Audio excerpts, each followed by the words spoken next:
where the views of children and views towards children are drastically different from what is obtainable in the Bible.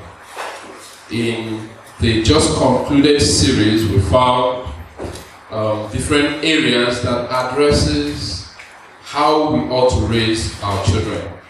Today, children have become authoritative figures in many homes, and parents, now under the guise or delusion of love and understanding, tolerate selfishness and disrespect and bow down to every whims of their children. So parents no longer are in charge, the children are the ones who are in charge. And how do we know that the children are in charge? Whenever they cry, whenever they threaten, the parents bow. And sometimes part of the reason parents give is, I don't want to lose the love of my child.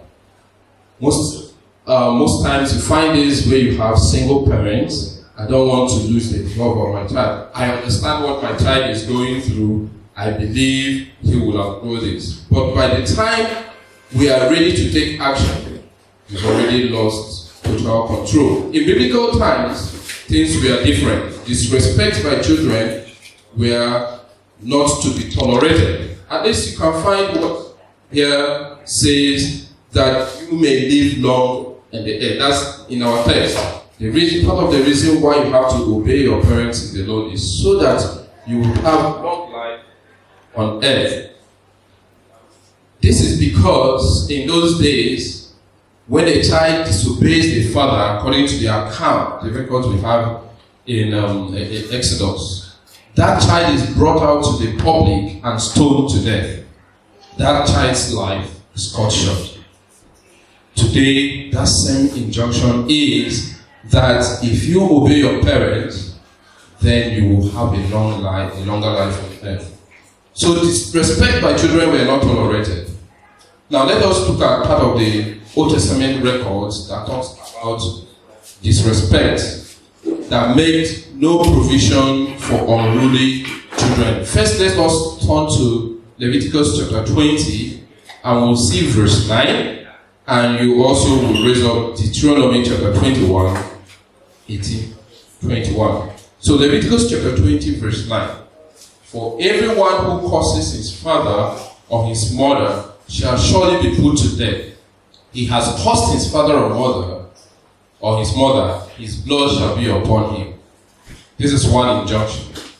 So death is what awaits every disobedient child. The second part is in Deuteronomy chapter 21, verses 18, 21.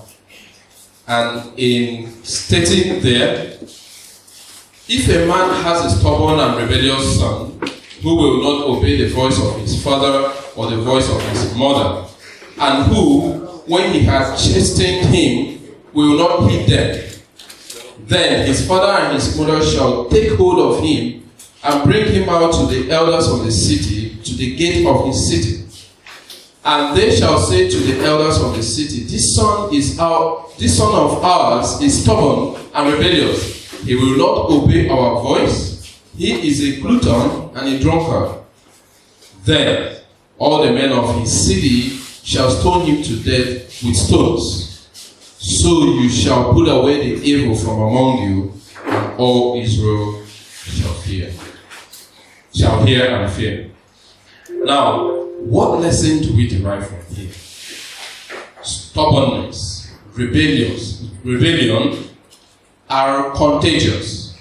Stubbornness and rebellion are contagious. If they are not curtailed, they will keep rubbing off on other people.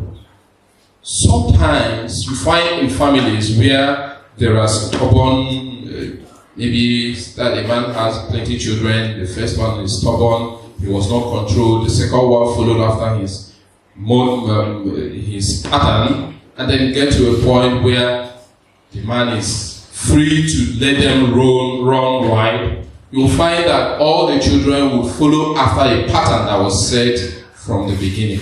If perhaps he takes charge and from the second one take a different model, like we have learned that all children come in different sizes, shapes, and packages, and then take a different approach to treating the other ones. Perhaps there might be difference in the way the children turn out.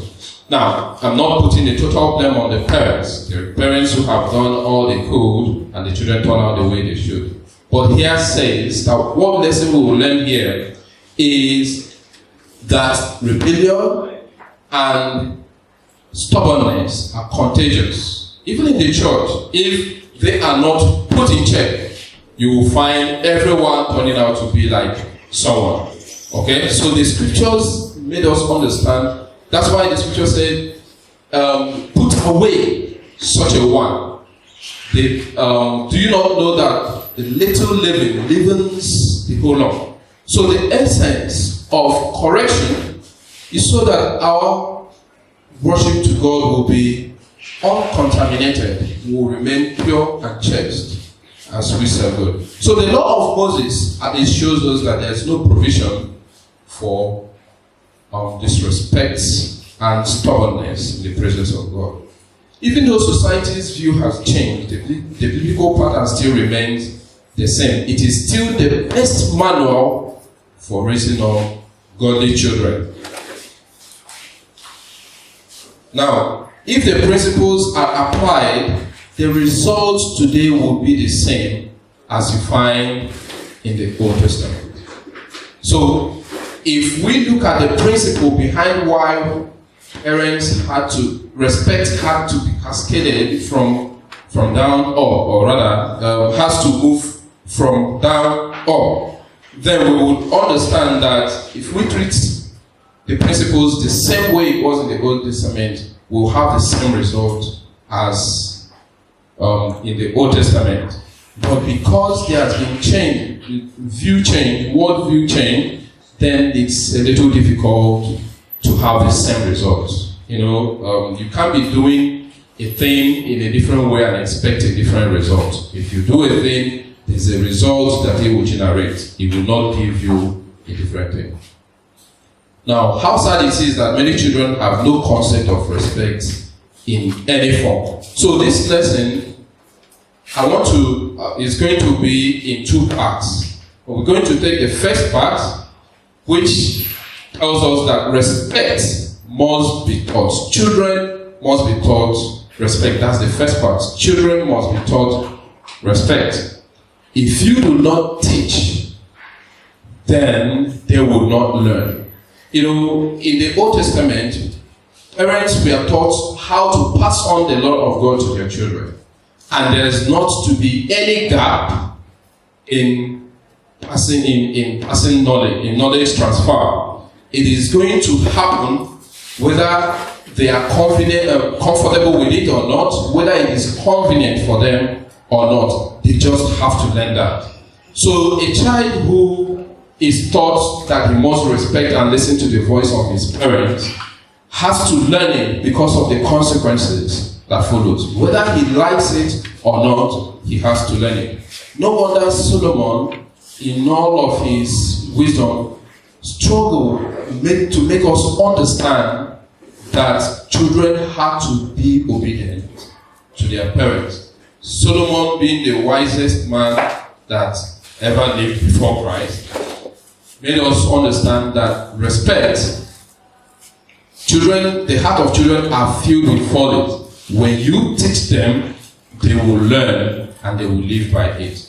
So, in the first instance, children must be taught to respect their parents, as we have seen in our text. The view God takes of disrespect for parents is not something to be taken lightly. Let us consider some of these commandments that we read in Leviticus chapter 20 verse 9 and in Deuteronomy chapter 21, 18 to 21. God takes such things very seriously. Something that could cause the life of a child. Children are the ones to carry on the message to the next generation.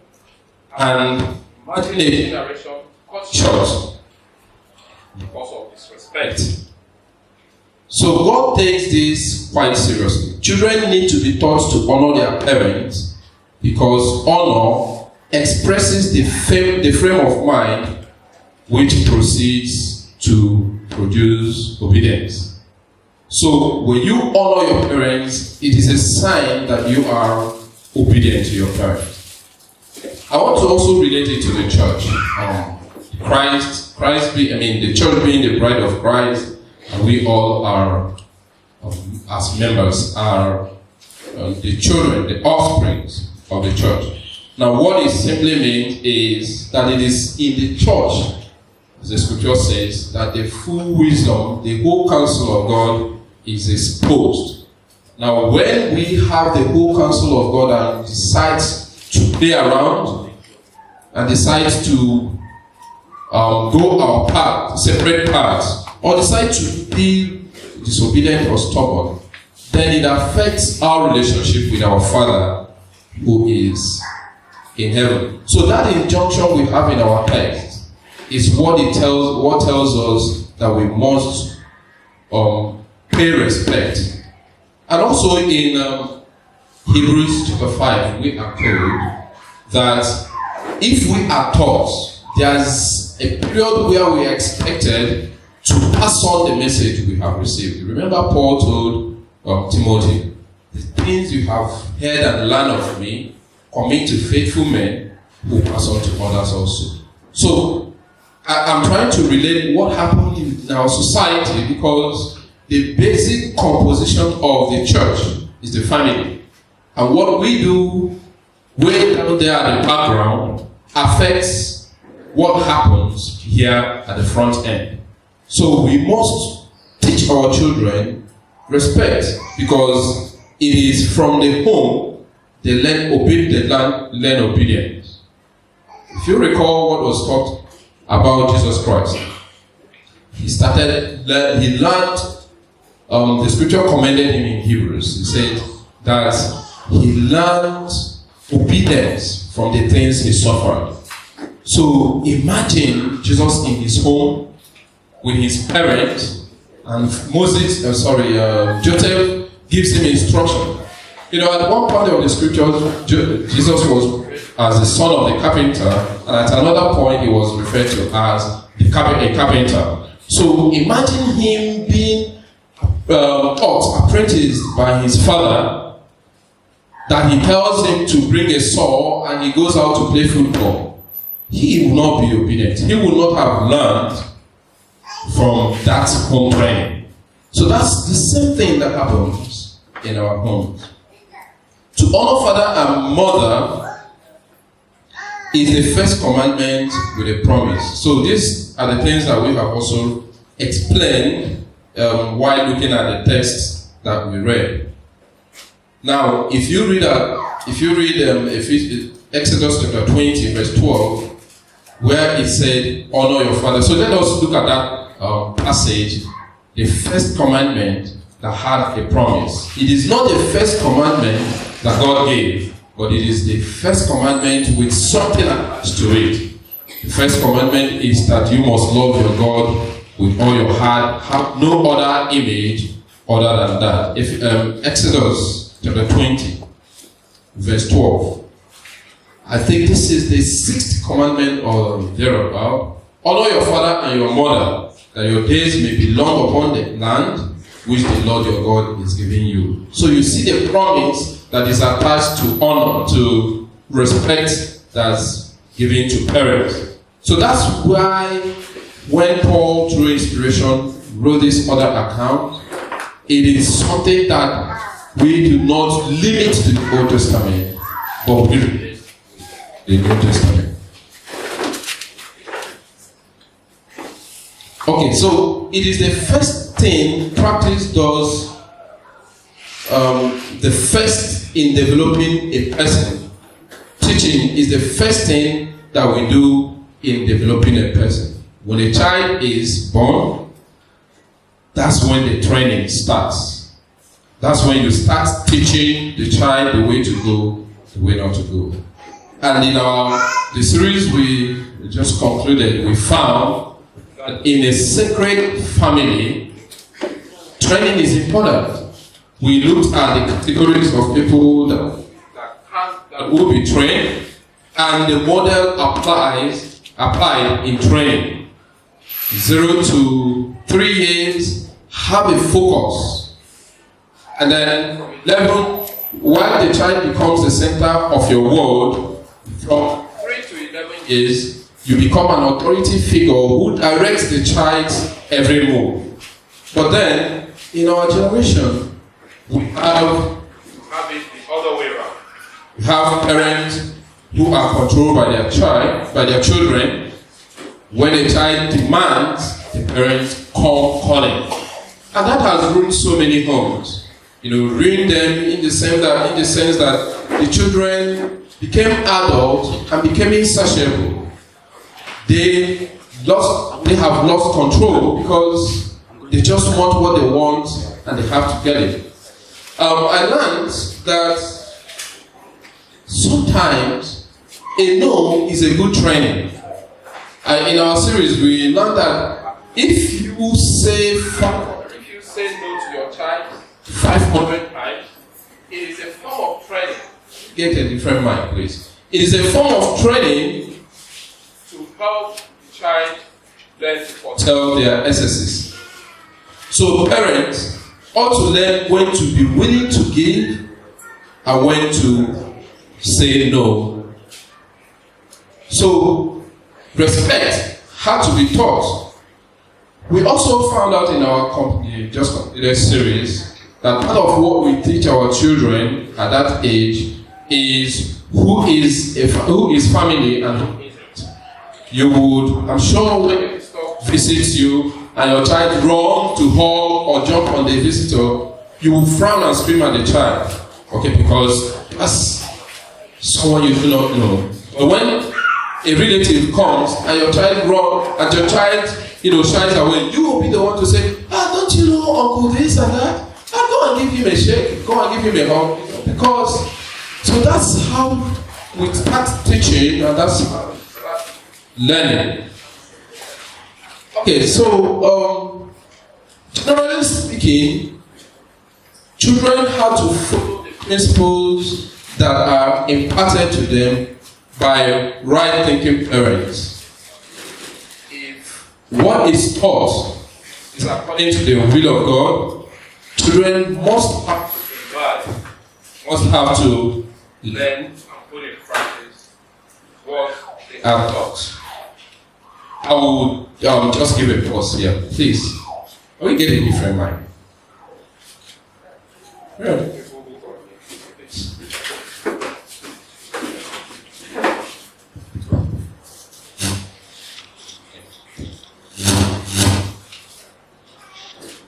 Okay, thank you. So, children have to learn what is imparted to them, the principles imparted by right-thinking parents. Right-thinking parents, that's why in that passage it says, obey your parents in the Lord. There are no limits as to how much respect or obedience you give your parents so far as it is under the law. So, right-thinking parents there would be parents who have the will of God at heart, who want to pass on the same to their children. However, it is also understood that there are periods when parents do not pass on the right message to their children. And that area we will also talk about as we go through. Okay. Moses, who respected his parents, would live longer than the rebellious children who were stoned to death. So I use that as an example. When Moses was, born and taken to his parents, he was initially raised up for some years and then returned to Pharaoh. And part of what gave him the insight into who he really was the training he received as a Hebrew. And then when he was in the Egyptians' training, he saw the difference between the the experience it has at the earliest time had at that time. So he saw when a Hebrew is being maltreated by an Egyptian and understood that it was wrong. And that's how his obedience and leadership came into play. Now, I want to use an instance of something that happened to me. I was raised up for some years under my parents, then moved to stay with my aunt. And then it got to a point where I was a Catholic, they were Catholics. I was a Catholic and got to a point where I could tell from the 8 years I spent with my parents, the initial 8 years, I could tell by the time I was 14, 15, that there's a difference between the practice I have as a Catholic and the practice I had when I was 8. So I left my parents when I was 8. And then I could tell the difference by the time I became almost double the age. And then I told my aunt, well, I want to go back to my church.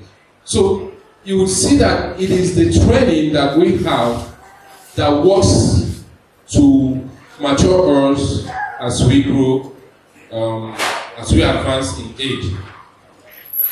Okay, children need to learn respect. Need to learn to respect older people. I want us to look at the account in Leviticus chapter 19, and we will read verse 32. The children need to learn to respect older people. They learn to fit into the society and be obedient to authorities. All of these are things that start from the foundation, the home. You shall rise before the gray-headed and honor the presence of an old man, and fear your God. I am the Lord. Now I want to relate this to our culture. See, all of us here have different cultures. And all of our cultures tilt towards, in different ways, towards respect to people. We understand, based on our culture, that a young man cannot stretch out his hand to shake an old man, except the old man stretches his hand. But we have, because of several things the society has put up, forgotten that we have home training that would have taught us not to stretch out your hand to greet an elderly person. In the Yoruba land, you see an elderly man, you prostrate. In Hausa land, you kneel or bow or prostrate before an elderly person, and so on. I understood that from culture, in the olden days, that every Yoruba man must lie flat, prostrate before an elderly man. Okay? In Igbo culture, it's quite a little different, not to that extent, but then you still show a sign of respect, sometimes kneel before an elderly person. But this generation, such does not exist. And it appears that the elderly people have gotten accustomed to it because of the influence of westernization. We seem to be the people who have lost home training. Okay, so in essence, what this passage we read teaches us is that when you honor an elderly person, you honor God. When you disrespect an elderly person, you disrespect God. Okay, look at Romans chapter 12. 13. I would like us to quickly take a look at verses 1 through 7. All of these are the things we learn from home. And it ends up affecting all of our societies. It ends up affecting the fold, the flock of God. It ends up telling who we are with respect to how we regard the government. And you know that every government is instituted by God. Okay, look at how it put it. Let every soul be subject to the governing authorities, for there is no authority except from God. And the authorities that exist are appointed by God. Verse 2. So here we have learned that every society, whatever we are facing, God has allowed it. If God does not allow it, it will never come to play. And most times from the Old Testament, we find out that God allows certain things, government, to come into existence so that He would channel the right of the mind of the people aright. At the point, God said that, look at Israel. He was talking to Judah. Look at Israel, how I have treated them, and yet their younger brother refuses to learn and follow after their way. So the reason was that Israel went into captivity earlier than Judah, and Judah didn't even learn. Judah still followed after the way of Israel. Therefore, whoever resists the ordinance of God, and those who resist will bring judgment on themselves. Verse 3. You see, that's why in the church, revolution is not taught in the church. The kind of revolution you have in the church is not being riotous. At least we know that the scripture condemns riotous life, condemns revolution. There's a way to change, to bring about a change in government. And that's why it's quite difficult for us to say we don't like what Buhari is doing, therefore we are going to stage a protest and we are going to pick up arms and then put him out of office. Alright, for rulers are not a traitor to good works, but to evil. Do you want to be unafraid of the authority? Do what is good, and you will have praise from the same. 4. For he is God's minister to you for good.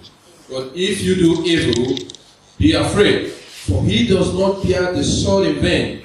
For he is God's minister, an avenger to execute wrath on him who practices evil. Over the news, on the internet, I read of a man who, son to an Oba or something, who murdered his boss, and he connived with one of the workers, murdered her, threw her into a well. And after a while, he was apprehended. They were apprehended.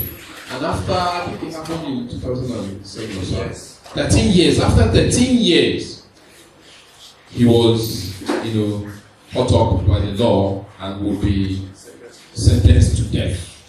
Okay, so this is what happened when you have a government. This is what the government serve in the society.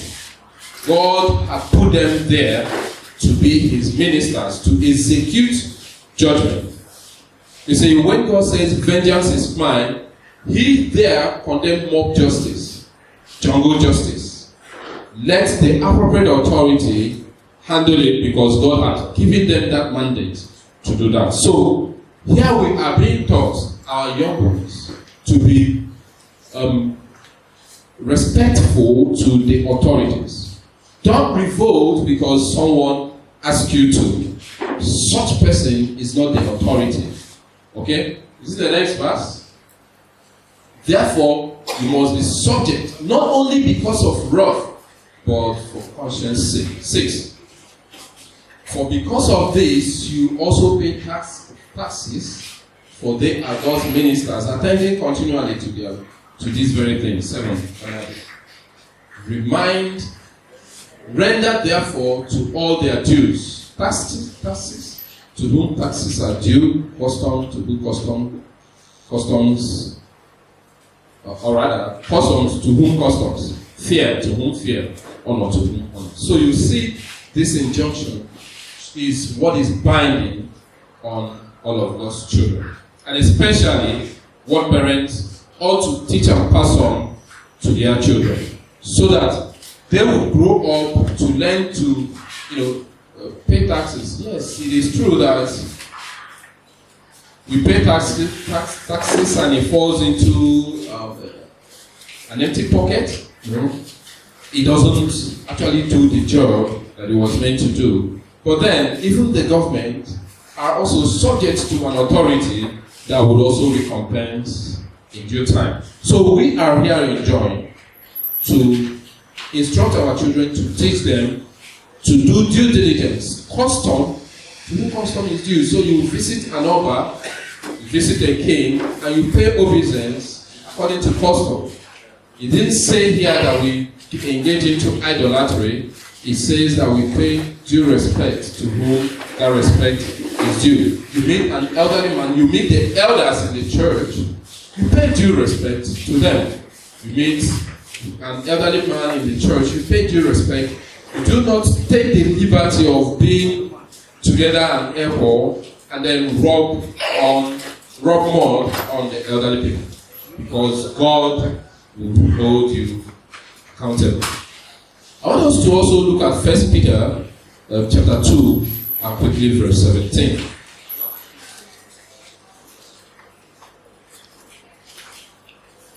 Honor all people, love the brotherhood, fear God, and honor the king. So, here is what we have to teach our children. Remember our text. Our text says children are to obey the Lord, their parents in the Lord, for it is right. Honor everybody. Honor the brotherhood. Fear God and respect the king. So, even Paul talking to Timothy, told him at a point to to offer prayers, supplication, and thanksgiving to all men first for the king. So it means that our responsibility should be to pray for everyone. The unbelievers, we pray for them so they will become believers at a point. The king, we pray for them so that God will turn their hearts and they will look at the suffering of the masses and come to their aid. I also would have to mention at this point that sometimes we have said Nigeria is so wealthy, if the wealth is shared among all people, there has never been a government, there will never be, that will begin to generate revenues and then start sharing to people. The society will be useless because they will not leverage on the power of work, to grow that society. We will only capitalize on the whatever we receive from the government. We call it subsidy. Subsidy we receive from the government, we capitalize on it, and then we would lose control. We will become lazy. Okay, children need to learn respect to God. So we have seen that children need to learn respect to the elderly people. We also have seen that children need to respect their parents. Now we will look at that children need to respect God. Children need to learn to respect God, for that is also right. Let us look at these two passages before we run to the concluding part. First, we will turn quickly to Psalm chapter 89 verse 7 and Hebrews chapter 12 verse 28. Psalm 89 and verse 7.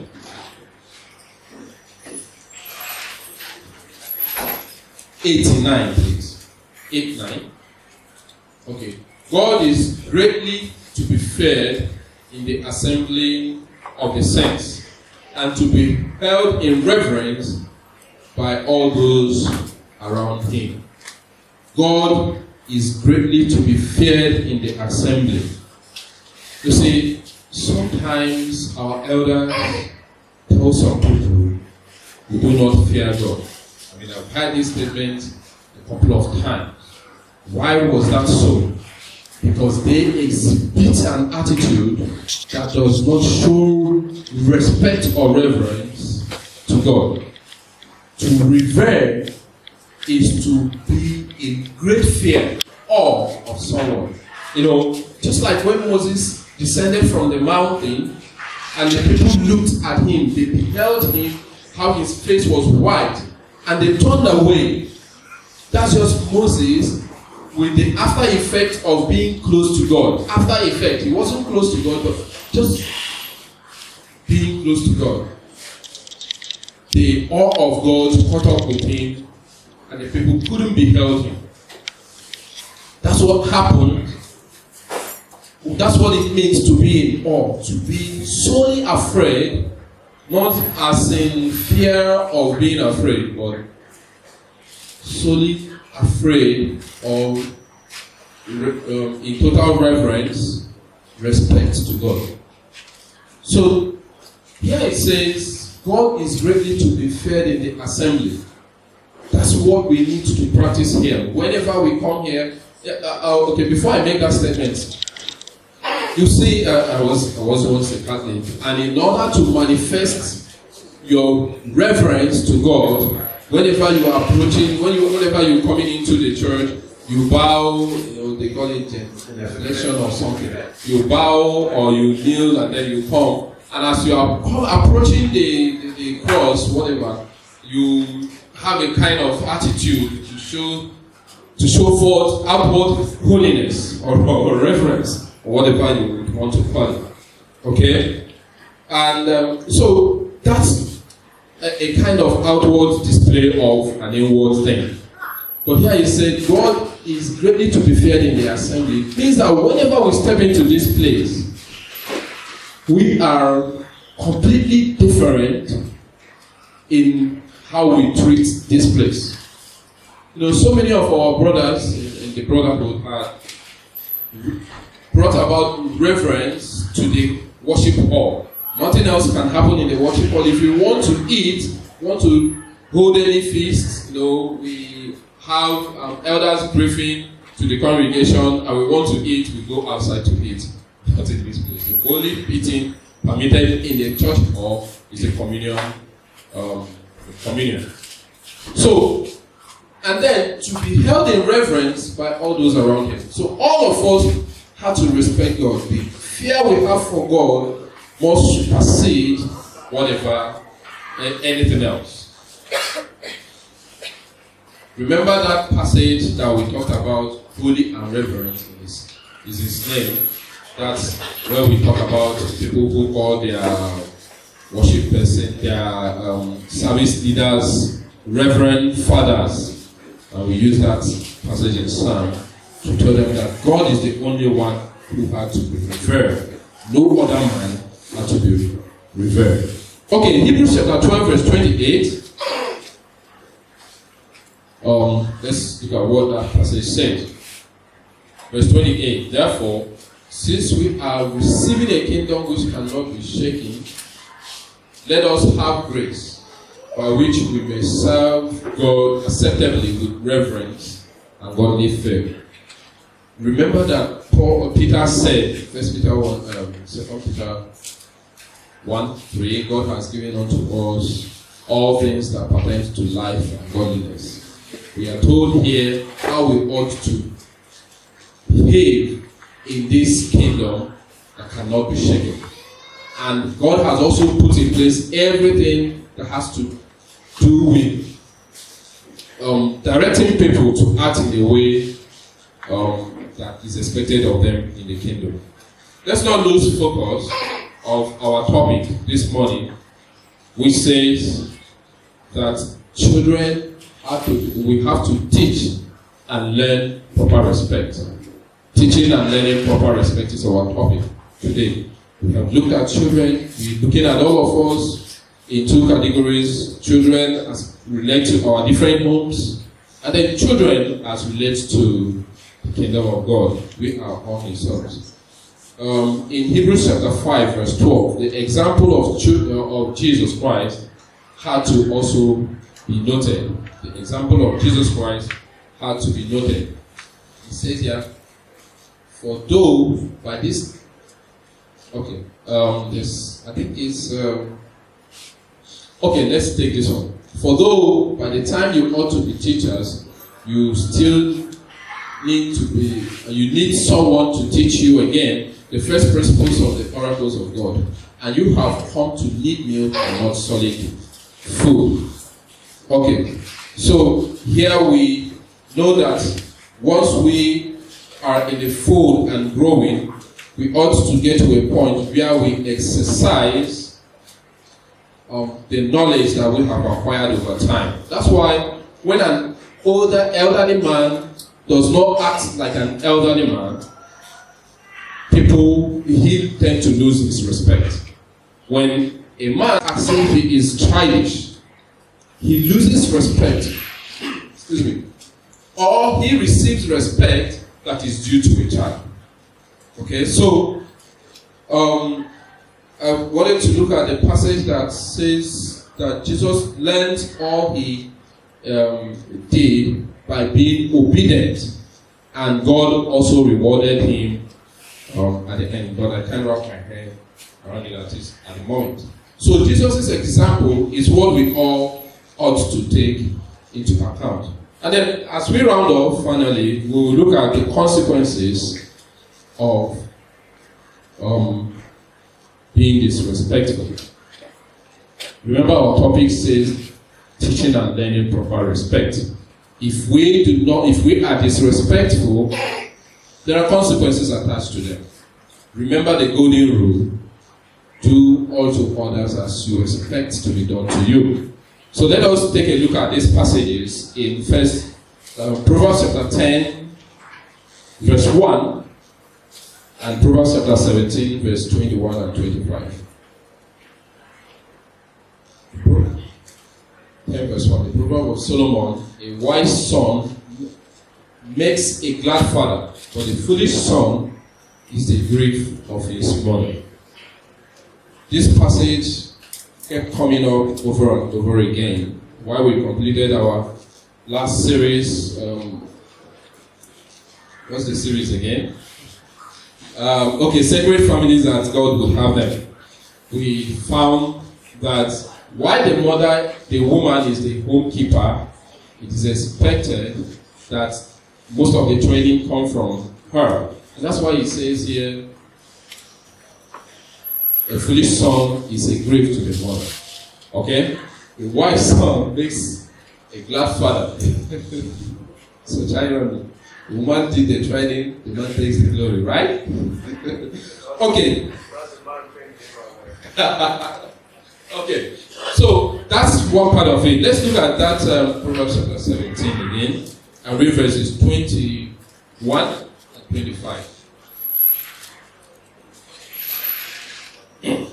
Okay, Proverbs 17, 21. He who begets a scoffer does so to his sorrow, and the father of a fool has no joy. 25. A foolish son is a grief to his father, and bitterness to her who bore him. Okay, in essence, a disrespectful son is a trouble to the society. The father has no joy, the mother has no rest. You keep going to the police to bail him out. You keep running up and down. Recently at my area, some people were, causing trouble, and SARS came to pick them up. And then I saw probably the man's father running up and down, making every effort to save face to bring his father. To bring out his son from police custody. But then the point remains that father will not have rest of mind for almost forever. Okay? While growing up, there's this boy we also know that kept causing trouble to the society.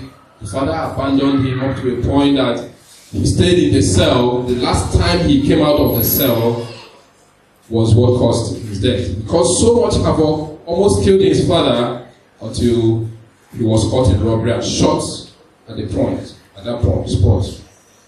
Okay, so the father had no joy until he lost that son, whom he had already lost a long time ago.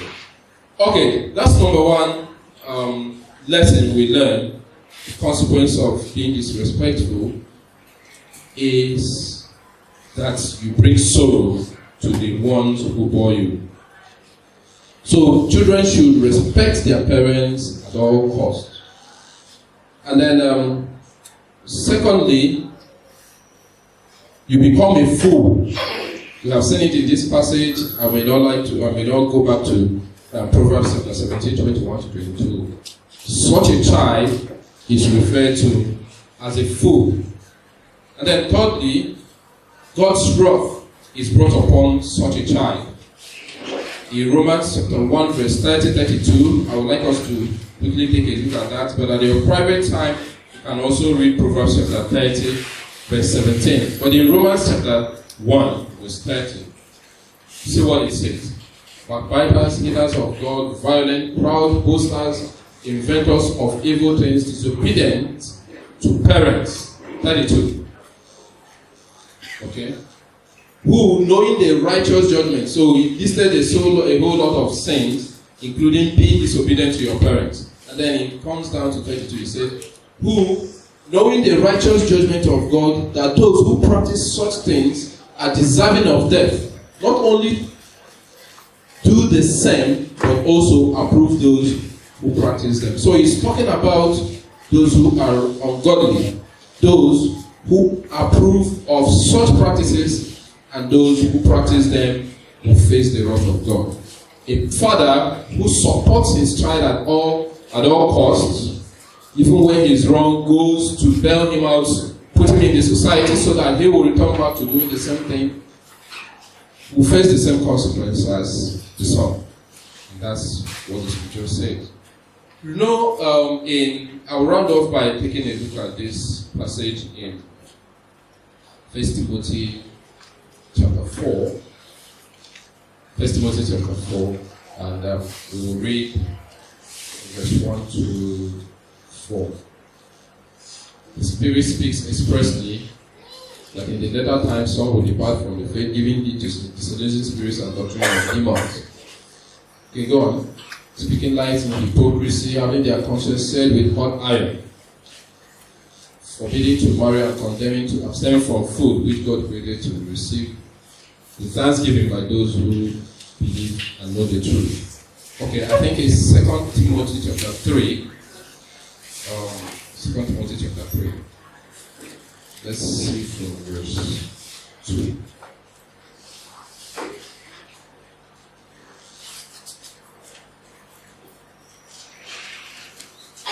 Okay, so from verse 1. But mark this. Okay, from 1, yes. But know this, that in the last days perilous time will come, for men will be lovers of themselves, lovers of money, boasters, proud, blasphemers, disobedient to parents, unthankful, unholy. Okay, go on. Unloving, unforgiving, slanderers, without self-control, brutal, despisers of good, traitors, headstrong, haughty, lovers of pleasures rather than lovers of God. Okay, finally, and having a form of godliness but denying its power. And from such people turn away. So people who are disrespectful to parents, the church has a rule to discipline them. And I will advise parents, if you do not have a good grasp of your children and they are causing you so much sorrow, report them to the church that they will help you discipline such child. Sometimes we know that children pretend when they come into this form and then create havoc in their homes. The church is here to help you discipline your children who are also members of the fold. And in doing so, we will keep the sanity of the fold of God. May the good Lord bless us as we uphold this lesson and as we learn and teach proper respect to whom it is due. In Jesus Christ's name we pray.